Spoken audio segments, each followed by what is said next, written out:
You're listening to BQN. Assimilate the audio.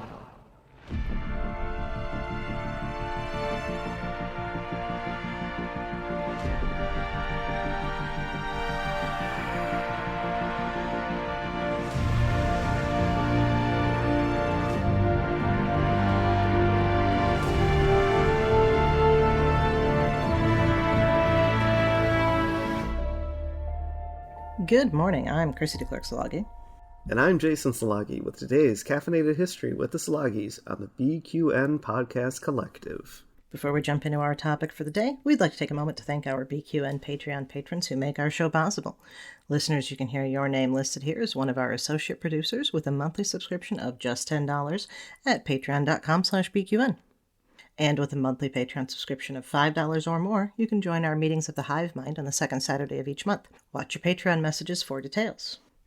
Today's topic is the Sears Roebuck Catalog. The inspiration for this topic was Jay and I discussing the fact that Sears should have been Amazon. Imagine a retail source from which you can buy anything from a crate of oatmeal to a lawnmower. And no, I'm not talking about Amazon.com. I'm talking about an iconic element of American life for nearly a century, the Sears Roebuck Catalog. Today we take for granted the department and big box stores where one can find anything from groceries to a mattress. These are a relatively recent invention. Before that, local shops and artisans were one source for anything a person needed that they couldn't produce for themselves. Mail-order catalogs have had a similarly brief life, but were widely used in their heyday, even more than the largest department stores. The earliest catalogs were lists of books that could be produced by presses beginning in the late 15th century. Companies that sold seeds followed shortly behind. But until the late 19th century, catalogs were not for the average consumer. They were for shop owners to make bulk purchases for their inventory. Then came the department stores and their catalogs. Montgomery Ward, Macy's, Selfridges, Hammacher Schlemmer, and Sears Roebuck. It was Montgomery Ward's that produced the first major consumer catalog in 1872. With its Chicago location, it was well placed both for receiving goods from around the country and sending them out to customers. In the height of the homesteading era, when people found themselves far from stores where they might get necessities like cloth or seeds, or even small luxuries like books, a mail-order catalog was invaluable. And, though Ward's was the first one, the one that overtook the market was Sears, Roebuck & Company. Unlike the others, Sears did not begin as a department store. It wasn't a store at all. It began with Richard Sears selling watches to railroad workers. The money he made from this venture he put toward marketing with a watch manufacturer, Alva Roebuck. The Sears, Roebuck & Company was created in 1888, with a small catalog featuring just watches and jewelry. Sears soon bought Roebuck out of the business, but his name stayed.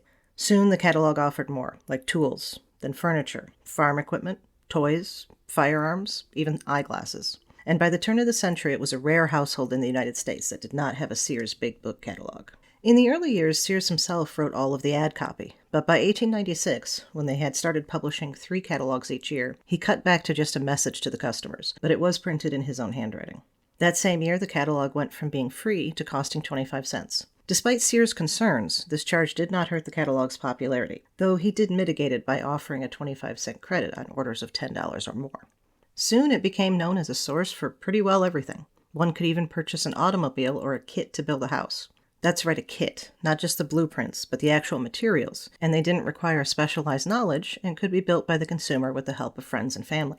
The fact that the catalog allowed people to circumvent local stores made it extremely important to African Americans in segregated areas where they could not be sure of getting service in a local store. Sears also made a point of having translators on staff to help the non-English speaking customers in the age of a great deal of immigration to the United States. They did not, however, begin shipping overseas until after the Second World War, when it was requested by American GIs stationed in Greenland. The first Sears store did not open until 1925, and it felt almost an afterthought in comparison to the popularity of the catalog. But Sears stores had just as much variety as the catalog, and the company made a point of building outside major cities, instead becoming a center of shopping districts in the newly developing suburbs. When indoor malls began to be built all across the country in the 1960s, many of them had Sears as one of their anchor stores. But the catalog reigned supreme. Even in places where a Sears store was a short drive away, people still had the catalog delivered to their homes. And even if they didn't get a big book, the annual Christmas wish book was a must-have. This was published from 1935 until 2005. It outlived the big book by a little over a decade, and was recently brought back in an electronic format. The last big book was published in 1993. At the time, Sears stores were ubiquitous, and competition from other department stores, like Walmart and Target, was only increasing. The company as a whole went bankrupt in 2018. Most of its stores closed within the next few years, though there are a few left in the United States, and many in Mexico where it is owned separately from the U.S. part of the company.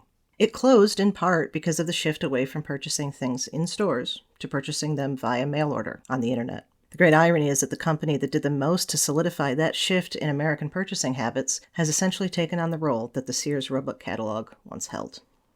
Thank you for listening. We'd also like to thank our History with the Szilagyis Patreon patrons, Pati, Susan Capuzzi-De Clerck, Laura Dell, Kris Hill, Betty Larson, and Vince Locke. Their contributions help us to have the time to research and write what you're hearing. You can help us just like they do with a monthly subscription at patreon.com/historywiththeszilagyis. Also, thank you to Mark White for the awesome show art and Zach Tripp for the wonderful closing music. Please subscribe in your favorite podcast player, and don't forget to rate and review us there as well. And while you're at it, check out the rest of the great shows on the BQN Collective. We'd love to hear what you think. If you'd like to reach out, you can find our network on Twitter at BQN Podcasts, and this podcast in particular at History Szilagyi. You can also talk about any and all of the BQN podcasts in our Facebook group, the BQN Collective. And last but not least, you can find me on all of the socials at The Goddess Livia. That's TheGoddessLivia. And me at Jason Dark Elf. We'd love to hear topic suggestions. What would you like to learn on Caffeinated History?